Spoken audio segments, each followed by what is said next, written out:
Hi everyone, Sarah here with another stitch for you for your stitch samplers. So it's this little project here that we've been making, and also doing it on a frame as well if you don't want to do it in your hand and you want to do it on a frame. So this video is going to be about French knots and Colonial knots, and then I'll put in another one as well that you can do with a French knot called Pistil stitch. Now I'm going to group these together because we have a really comprehensive video on French knots. They seem to be that sort of stitch that people either love or hate.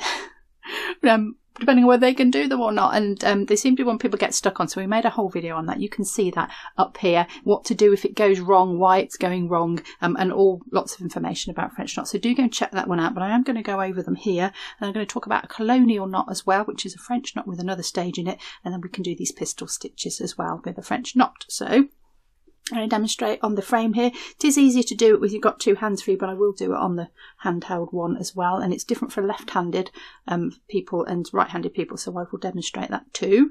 So this is where I want my little knot to sit. I'm doing this in a perlé thread. You can use any thread you like. If you go too small with your stranded cottons, it's a little bit fiddly, they don't come out so well, so something a little bit thicker works nicely for these knots. So if you're right-handed, needle in your right hand above where the thread is coming out the fabric, and you go over the needle and you come back underneath the needle like so, and you can see that tension I've got on it there, and then the needle's going to go back in the fabric. This is the important bit, not down the same hole that you came out. If you do that and you pull it too tight, the knot will go through to the back. So just next to it, just a couple of strands of the fabric away, needle goes into the back, then pull this tight, pull that thread tight around that needle. That's the second important bit. And then you can pull the needle through to the back and you can watch that knot form if I go nice and slowly.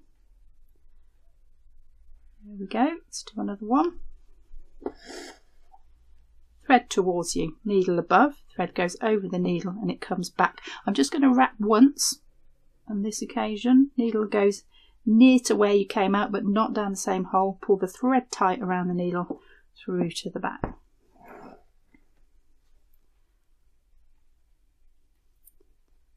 Let's go around a couple of times. I wouldn't go around more than twice. If you want a bigger knot, make your thread a bit thicker or put some more strands together in the needle. If you go more than twice, it ends up being a weird kind of bobbly knot. It's not quite one or the other. But so once or twice, that's okay. Needle back in close by, pull the thread tight around the needle, pull it through to the back, and then you get a bigger knot.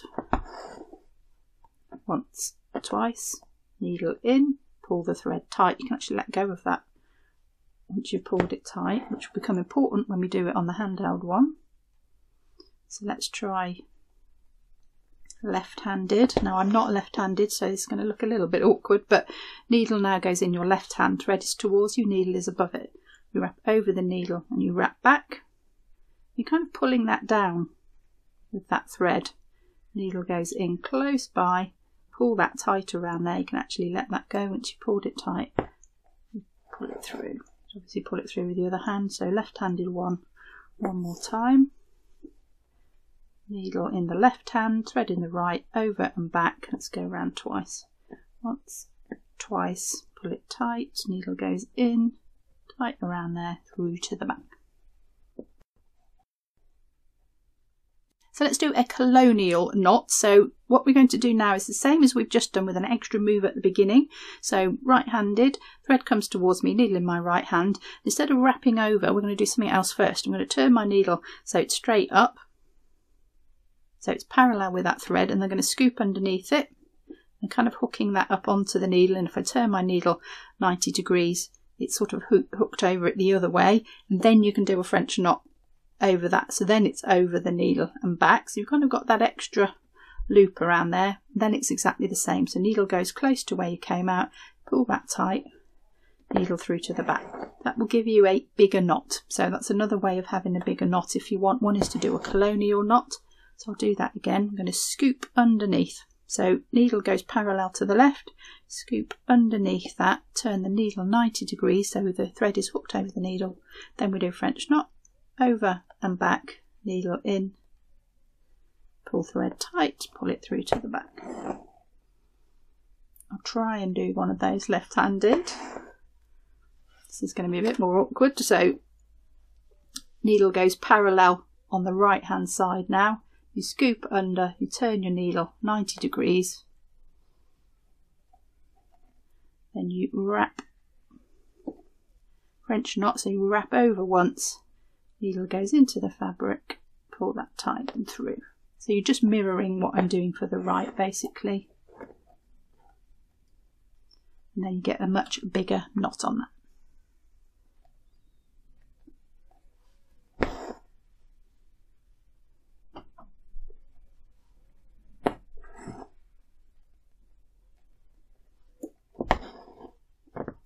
So when you get practice, you can do them quite quickly. I've actually sort of loosened that now rather than have it tight. It's good to have it tight where you work out what to do, but I'm just catching it under there, over there, in. So you get a bit of a rhythm, so just slow it down first while you're learning it. And then as you get used to the movement, you'll find they're going much faster. Now let's have a look at a pistil stitch. So this is like the little stamens that come out of the end of the flowers. That's why this one is called a pistil stitch. And it's like a French knot or a colonial knot on a little stalk.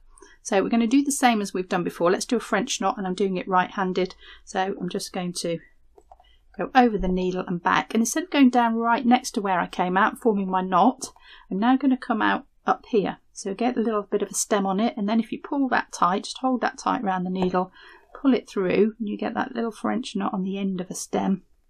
So they are really good if you're stitching flowers, for the stamens in the flowers. Over and back.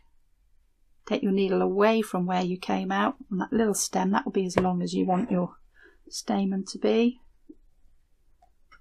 Let's put one right in the middle there. So you can make these different lengths. Go right up there with it. But just keep the tension on it as before. It's exactly the same as the French knot, and I'll do a couple of colonial knots underneath and over, and then put that little stem on. So I'm still pulling that tight around the needle, even though it's not right down at the bottom now. I'm still putting the tension on that thread, and that stops it going into a bit of a loopy knot. If you've got loopy French knots, that's what you're not doing. Colonial knot over. Let's do one more. Try one left-handed. Scoop under, French knot away, keep the tension on that. Putting it through with my right hand, but you can do that with your left hand. So pistil stitch. So really 3 really great stitches to learn. Just stick with it, do it slowly, just follow those rules to get the tension nice and tight, and then you can have a lot of fun with these three-dimensional knotted stitches. So let's just show you on the handheld version. If you don't want to do it in a hoop, you want to do it in a slow stitching kind of way, and you want to put some knots in your slow stitching. So what you need to do here, you've got both hands on the top, so you're going to wrap around the needle. Now poke your needle into the fabric and pull it tight. Once you've pulled it tight, you can let go of that. Then you can pick your fabric up, push your needle through to the back, take your hand underneath and make your little knot. So they're slightly more awkward, but I think if you still just follow the process, so use both hands on top, around, back in. I'm just poking that needle through that fabric, it's hitting the surface underneath, but then I can pull that tight, then I can pick up my fabric, poke my needle through to the back, like so. And then if we want to do a little pistil stitch, this is quite a nice place to do it. I've got this little flower. They're quite nice, as I said, to put in the centres of the flowers, so I can go round twice if I want to, or I can do a colonial knot on the end, round there like so. The distance between it, pull it tight, pick up the fabric, push the needle through to the back. I'm having to hold it quite still so you can see it under the camera, but you can pick it up and you can do it a little bit closer if you find that easier. And you can do a little grouping of those. So what we're doing, colonial knot, let's go around there, push it in, pull that tight, pick up the fabric.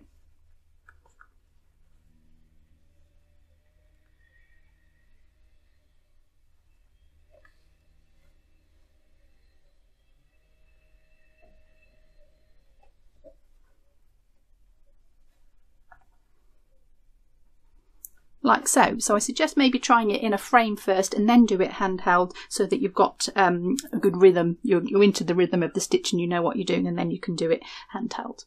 So if this is the first time you've seen this little stitch sampler and you want to have a go at lots of different embroidery stitches in a fun way, make this lovely little band sampler, then do check out this video up here. There's a playlist of all the stitches that are on this project and you can join in and stitch along with me.